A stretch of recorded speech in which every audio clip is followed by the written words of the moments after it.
medar deui ngahanca deui tur ngahibur deui wargi Dahlia dina radiona sewang-sewangan ku bidangan dongeng Sunda ti Dahlia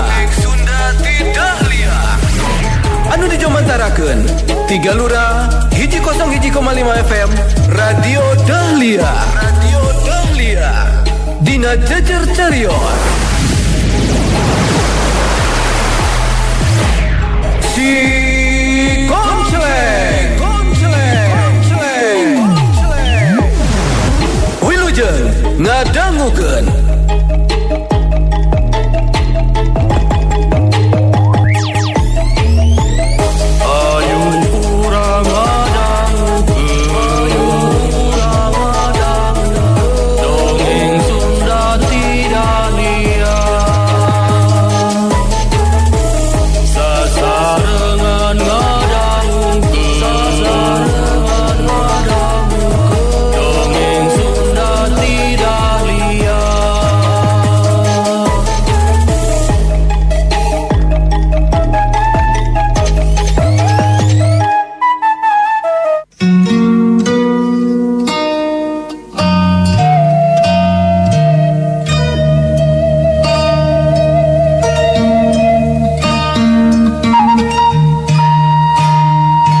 Dahlia,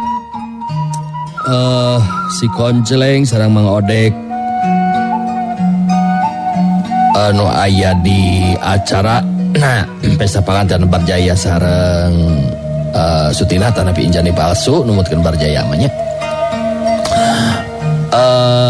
Arita nepangan ka Barjaya mengaturkeun pangwilujeng ka Barjaya kalian ngajelaskeun ngeunaan hal-hal anu karanapan salami ieu ku Barjaya sareng sadayana nu aya di Paguron Jaya Laga nu parantos dilinglungkeun ku si Konceleng dijelaskeun ku si Konceleng dina dinten eta pisan. Antukna Barjaya janten amek anu lain nikieuna akhirna nantang ijen ka si Konceleng urang lajengkeun putu si Konceleng tanding titisan siluman karya Bagus Respati.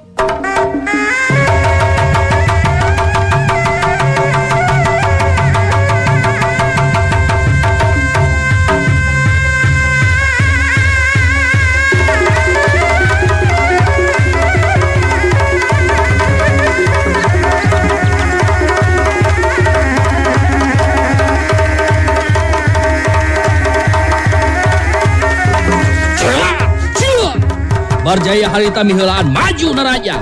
Panarajangna kawilang garang jeung bayangan. Geus teu asa-asa dina ngalakukeun panarajangna. Sabab ngarti lawan anu disinghareupan kawilang lawan anu teu bisa dianggap enteng tahapan ajen pangartina.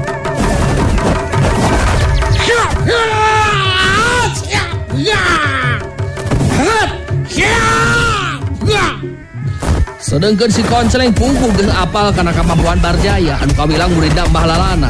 Malah anu leuwih bahaya deui, Barjaya geus nyangking ilmu Puragalayang anu bisa nyedot kekuatan tenaga sakti lawan.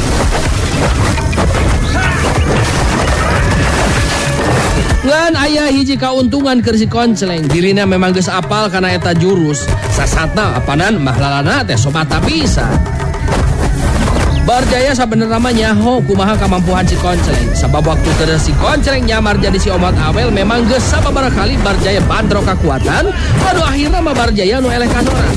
Tapi Barjaya ayeuna beda jeung Barjaya anu baheula. Manehna terus beuseuh diri, jadi asa piraku manehna eleh deui ku si Konceleng. Kitu dina pikiran Barjaya.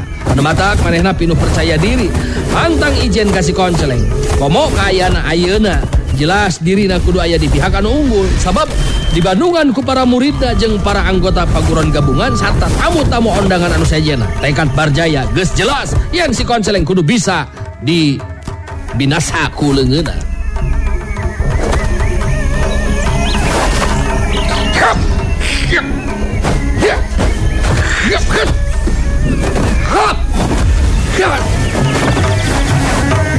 Mah ada saja kabarnya Mas kita.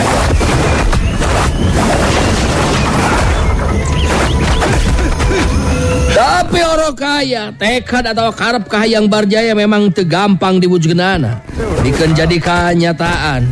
Sabab si Konseleng memang geus apal karena kemampuan anu jadi lawan. Si Konseleng leuwih ngutamakeun kacepetan gerakna dina ilmu Brajabayu anu antukna jirimna jojorelatan li iribat kangka. Kalayan dina hiji kasempatan anu hade, si Konseleng mampu ngabuskeun runtuyan panarajangna ngajadikeun Barjaya ngabangkieung mundur ka tukang. Jorelat, kiu, jilut pos, semu, dua, semua, bet, bo, dos, bangkieung, darieug, serong, hegak, gancang Barjaya harita mancukeun deui tangtunganan. Barjaya katingali ngahegak ngatur napasna, netep seukeut ka si Konseleng bari ngageurna ngomong sorangan dina jero hatena. Jada bet jadi aing anu kabedangan ku panarajang lawan ieu teh. Si Konseleng memang leuwih punjul ilmuna. Ilmu pangeteng badanna geus punjul pisan, tapi piraku aing eleh deui ku si Konseleng. Piraku aing menjadi tambah penasaran. Bet asa piraku make kudu ngalaman deui eleh kasoran mah. Lamun pikeun ka kitu teh, bet eueuh tapakna meuseuh diri teh. Ya saya mah teu kudu mikir lila-lila deui. Aing kudu ngagunakeun ilmu Aji Hastabraja ieu.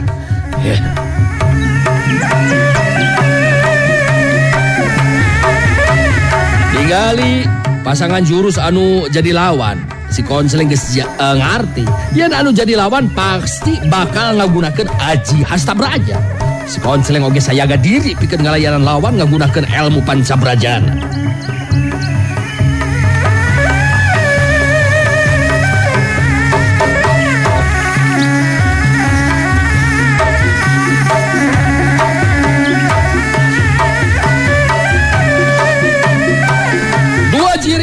Harita katingali ting corelat anu antukna bantrok. Dua kekuatan ngaliwatan leungeun masing-masing. Adung-adung tenaga lapisan sampinuhna. Dan kalayan dina waktu harita teu bisa disingkahan deui. Corelat, silang, sebu, dua gedung, jenggang. Harita duanana ting jarengkang ka tukang. Barjaya ngabangkieung meh-mehan rubuh ngabebengkang sedengkeun si Konseleng ukur mundur sababar lengkah. Saterusna si Konseleng luncat teh nyusul tepus ku panarajang susulan. Tinggali si Konseleng maju narajang gancang Barjaya ngagunakeun ilmu Puragalayang. Maksud Barjaya anu hayang nyedot kekuatan tenaga sakti lawan ku cara ngagunakeun ilmu Puragalayang geus bisa kabaca ku si Konseleng. Adu matak si Konseleng ngahaja leungeunna diantalkeun antukna dua kekuatan bantrok deui wae. Sebrut su dua gedung das bangkieung. Barjaya awakna ngabangkieung deui ka tukang. Meh-mehan rubuh ngabawengkang. Sedangkan si Konseleng mancuh dina tangtunganana. Barjaya netep seukeut ka si Konseleng. Huntuna kakerot, kesel jeung bingung kudu kumaha ngungkulan anu jadi lawan.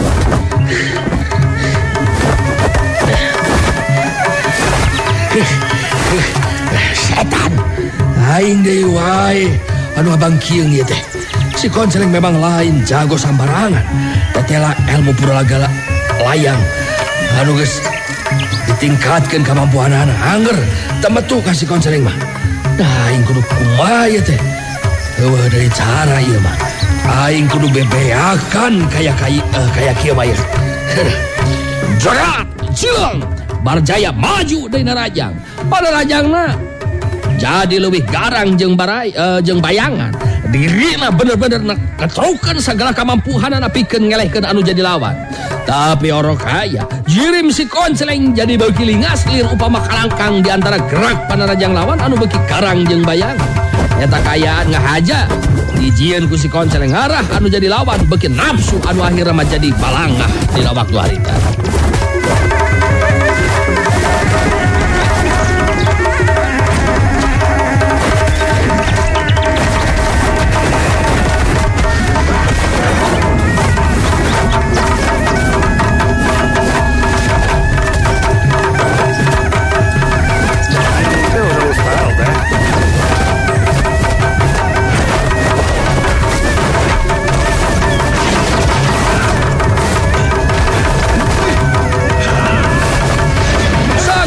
Bandungan karena lumangsungna eta tarung. Unguh matak ogot dina merhatikeunana anu keur ijen jajaten pada Rika jirim anu keur tarung ting corelot lir upama dua kalangkang anu silih samber pikeun jalma biasa mah geus tangtu bakal lieur ngabadunganan.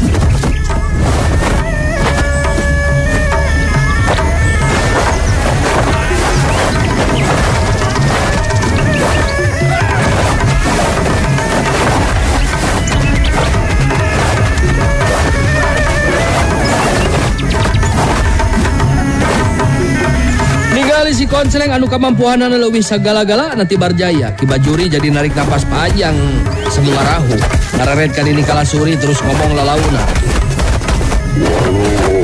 Saudara, itu gampang dengan ukuran si konceleng ini.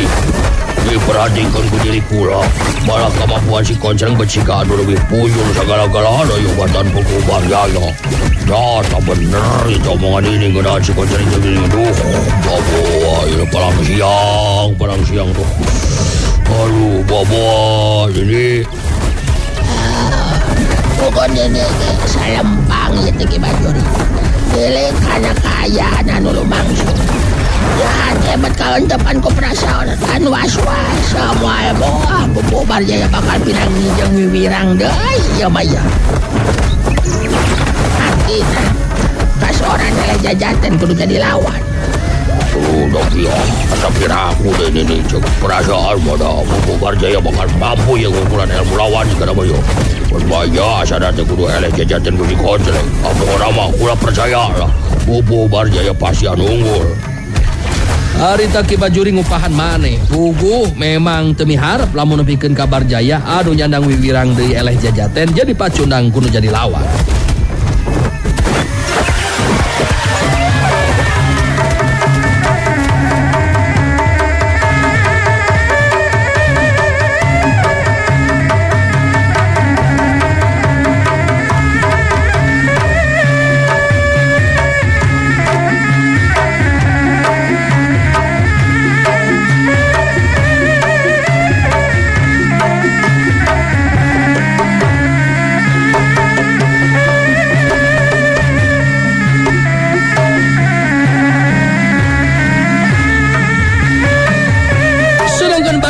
Keur arung jeung si konceleng ukur bisa ngarahuh jero hatena sabab dina hal ilmu pangenteng badan mah si konceleng anu leuwih punjul pangaranan terus-terusan ngarangseg narajang bari teu beunang kana sasaran puguh we Barjaya jadi capek.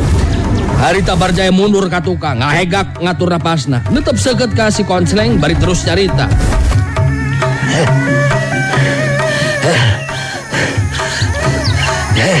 Lamun memang maneh ngarasa jadi lalaki sajati sa konceleng.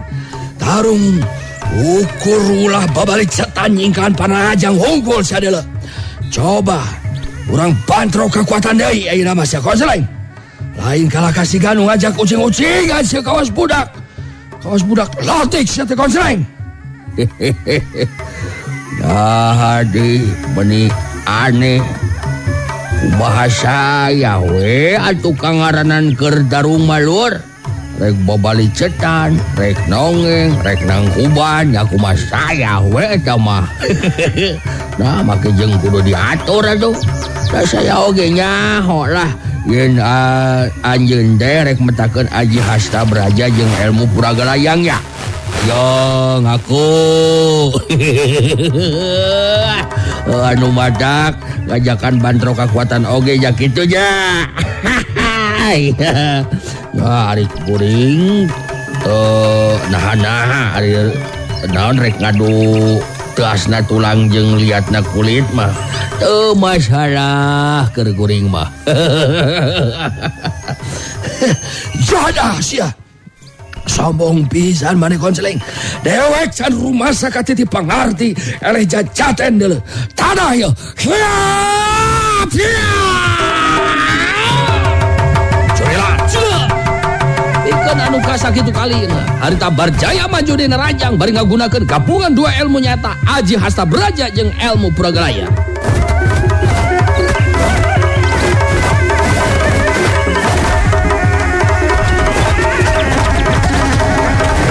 konceleng pinter kahayang anu jadi lawan. Harita si Konceleng apag datang na penarjang lawan. Bari metakeun 3 unsur kekuatan ilmu panca braja. Nyata braja banyu, braja geni jeung braja bumi. Anu antupna 2 unsur kekuatan pantrok dewae. Sku 2 kedas. Keduk silugan tuwe. Tuh. Bangkieun. Barjaya ngabangkieun ka tukang. Kejadian saterusna memang mangrupa kenyataan anu teu diharep ku Barjaya. Dina kacepatan anu meh teu katuturkeun ku panonawan. Si Konceleng ngalakukeun panarajang susulan anu antukna geus teu bisa disingkahan deui jeung dibendung deui ku Barjaya. Runtuyan panarajang si Konceleng tumiba ka Barjaya. Sabro tua. Siuroj ber. Bopong. Gas.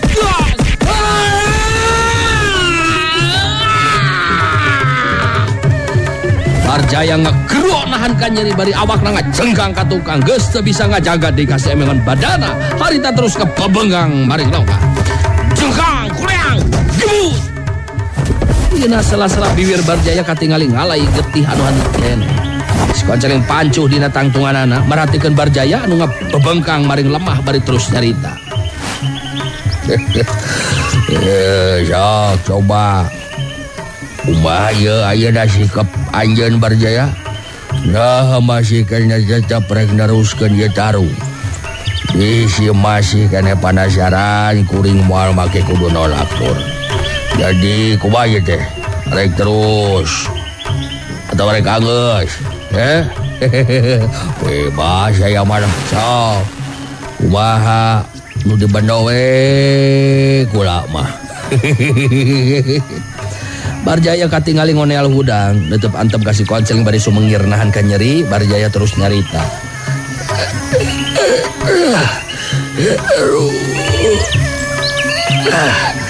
Andika memang hebat Konceleng.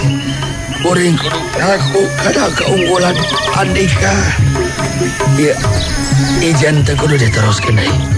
Dan kuring ade lamun cacarita di luar mata ade kurang ade. Aduh ata komrola urang di jero imah we Konceleng. Aduh.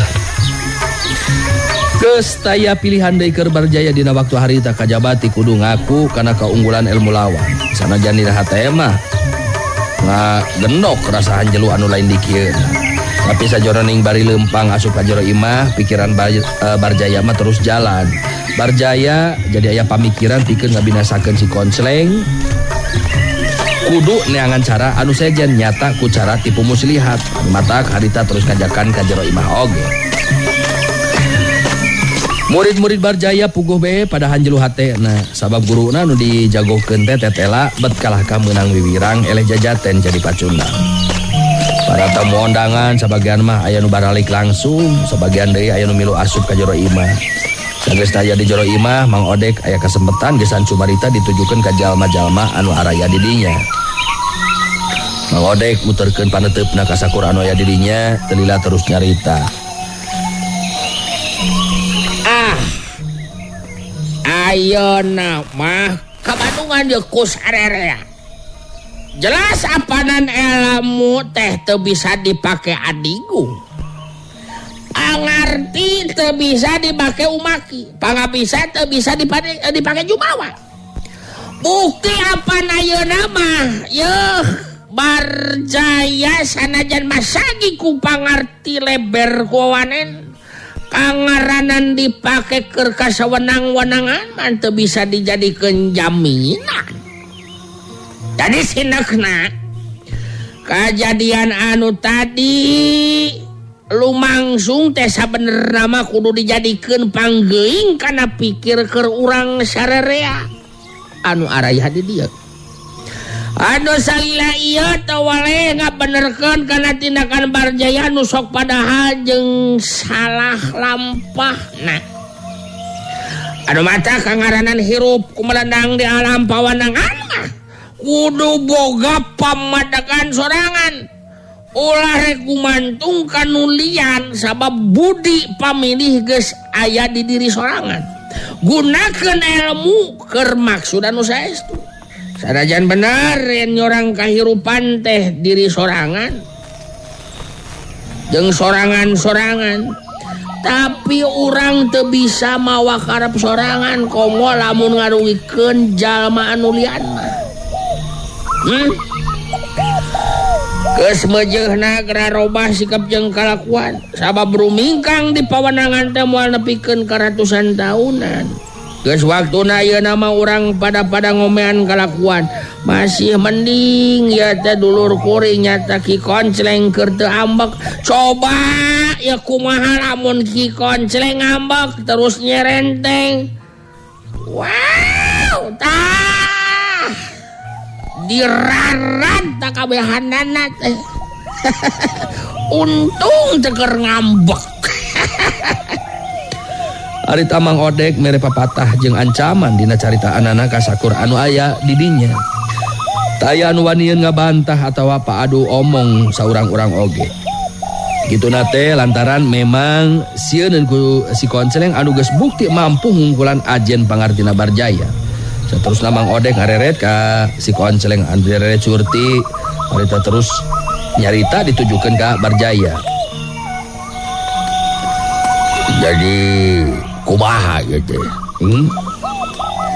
Caritaan anjeun nu mangrupa janji pikeun mihukum Sutina salaku anu jadi pamajikan. Jelas jadi cepengan ke diri kuring jama Barjaya. Terus Mang Kade. Di mana isuk jaganing pageto akhir bari nungsuk pagi anjeun ngalakukeun tindakan sawenang-wenang ka Sutina seperti halna ka Rahmi. Komo ka wanita anu liana mangka ulah sambatkan yaya. Kuring bakal ngalakukeun tindakan sakumaha mistina. Ngabinasakeun jalma anu ngan ukur nalangsara kaum wanita moal mantak jadi dosa. Sabab hirup oge taya guna jalma anu saperti kitu mah. Lumatak caritaan jeung janji anjeun kudu sagolek pangkek sacangreud pagi. Kumaha? Ardi Barjaya? Kuring janji mah arek ngajarikeun hate Sutina Koncleng. Sin percaya kuring mah arek cidra apan tadi oge geus diembarkeun yen Sutina pamajikan kuring Koncleng. Ada lamun kitu mah batek. Jalma anu aya di dieu kitu di sakumna pangeus ieu lembur jeung anu liana geus pada nyaho yen Sutina teh pamajikan anjeun. Ayeuna kuring minta waktu rek cumarita heula jeung Sutina sabab kuring moal rek lila aya di dieu ya teh. Barjaya geus teu loba nyarita ayeuna mah, malah leungit kagaranganana. Sanajan dina hate mah kebak kurasa handeueul jeung mangkal, tapi geus teu bisa majar kumaha. Kenyataan anu memang pait jeung peuheur keur dirina kudu bisa ditarimakeun ku Barjaya. Si Koncleng jeung Mang Odek geus kitu mah harita ngajakan ngobrol ka Sutina di rohangan tengah.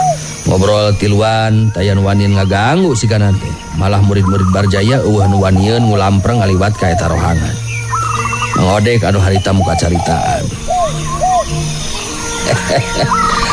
Karep jeung kahayang urang ayeuna malaksana ti nekanan ieu teh Mas. Angaranan disaksian di Bandungan ku jalma anu sakitu loba mah bet asa piraku Barjaya make jeung arek jalir janji. Sabab manehna oge tangtu bakal mikir ratusan kali. Sabab cariosan Ki Koncleng anu ngandung ancaman tangtu bakal jadi kanyataan tumiba ka dirina. Sutina ngabagikeun paneutipna ka si Koncleng jeung Mang Odek bari terus nyarita. Abdi teu kinten nganuhun kana bantosan sareng pitulung ti Ki Koncleng sareng Mang Odek. Ya mudah-mudahan me atuh Kang Barjaya ulah jalir tina janji sidra tina subaya. Kayan abdi waktu ayeuna teu kinten bingah sareng bagjana Ki Koncleng. Apaan kuring geus janji ka Sutina. Tah janji kuring ayeuna mah geus dicumbonan, jadi kuring oge tenang hate ieu teh. Ninggalkeun Sutina di dieu oge sabab memang geus beres urusanana. Sabab lainna naon. Kuring memang aya kenehan cagarapan ya teh Mas kitu. Rupina bae Ki Koncleng mah pada langsung we panginten ngabujeun ka babakan balapati teh panginten nya nyumpunan ka palaina Nyai Garniti. Ya bener eta masalah teh memang kudu buru-buru dibereskeun. Jawab karunya Kajang Wisrawa jeung Jang Hambali lamun nepikeun ka kuring teu datang ka ditu. Jadi ayeuna mah Sutina geus teu kudu mang-mang deui tumetep di dieu ya. Sabab kuring yakin Barjaya moal make kudu jalir janji lantaran kuring moal naon teh lain mere ancaman anu kosong ka Barjaya teh kitu tah Sutina. Nepi kasauran Ki Konceleng ku abdi tangtos bakal dilaksanakeun sapoe mistina. Atuh ngeunaan Kang Wisrawa sareng Kang Hambali muga-muga bae sing tiasa ditulungan supada seorang kapayuna tiasa ngeriung. Atuh Nyai Garniti oge mugi-mugi bae sing tiasa dipasihan kasadaran. Yen anu namina kasuka sareng kacinta mah teu bisa dipaksakeun jeung dipapaksa gitu. Tah harapan abdi maki. Memang gitu pisan harapan kuring oge. Dalan-dalan kaayaan di dia ayeuna mah geus beres atuh kuring rek pamitan be ya teh. Sanes kitu Mang Odek. Ari ieu Mang Odek rek kumaha ieu nya? Rek milu atawa rek mulang ge teh. Kantenan be atuh Ki. Malihan Mang kedahna mangiring ka babakan Balapati oge kitu. Ngiring ari margi Mang oge hoyong terang kana kaayaan anu bakal lumangsung. Jadi kitu we keur Nyi Mas Sutinah mah masih ngregreg gede hate henteu kudu sieun ku salaki. Sabab di pihukumna Nyi Mas ku Barjaya teh estu disaksian ku jalma loba.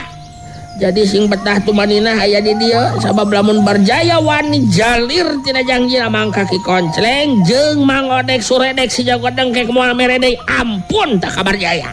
Gitu.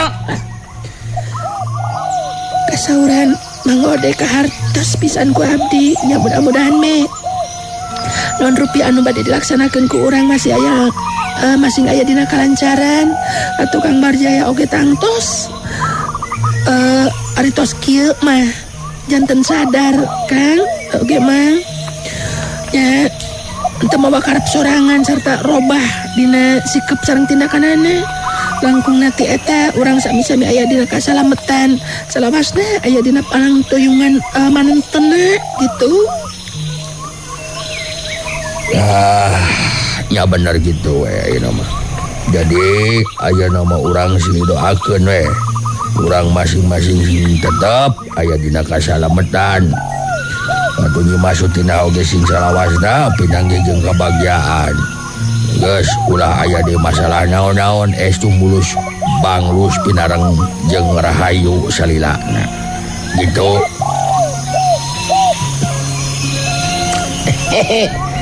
Mohon da sanajan Mang oge gitu. Jurung doa we ka Sutina mugia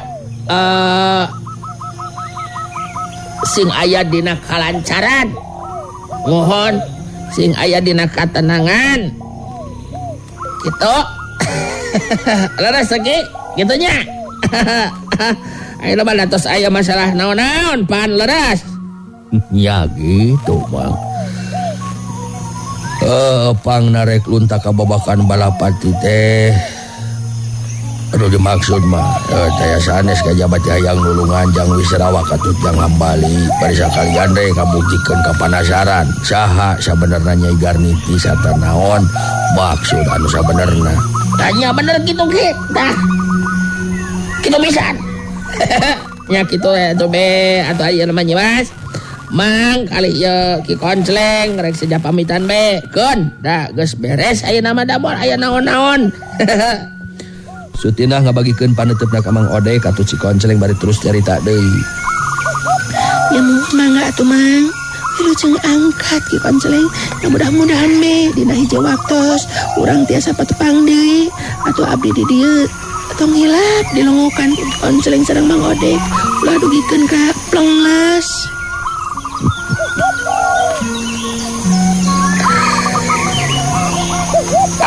Ya pasti dilongokan mah kumang. Rasa. Alah. Gitu dah. Leres ya. Di. Nya laras. Ari geus beres mah. Ya gege dilongokan ka dieu sakumaha mistina. Ya pasti atuh ka dieu ari kangaranan urusan pribadi geus beres matang tuh bakal aya ka dieu deui. Malah jeung nanti Jang Wisrawa sareng eta Den Hambali oge ka dieu na makinten sakalian kitu. Cekantenan dicanak we ka dieu kitu. Ya itu nih mas. Ayo manglah urang ya beneran apanan kuring teh kudu leureula ye jeung ngalampengkeun cangkeng sapenting mah di bioci mang. Gitu yo ah. Geus ngarasa cukup ngobrol jeung Sutina harita si Koncleng jeung Mang Odek terus pamitan ninggalkeun paguron Jayalaga.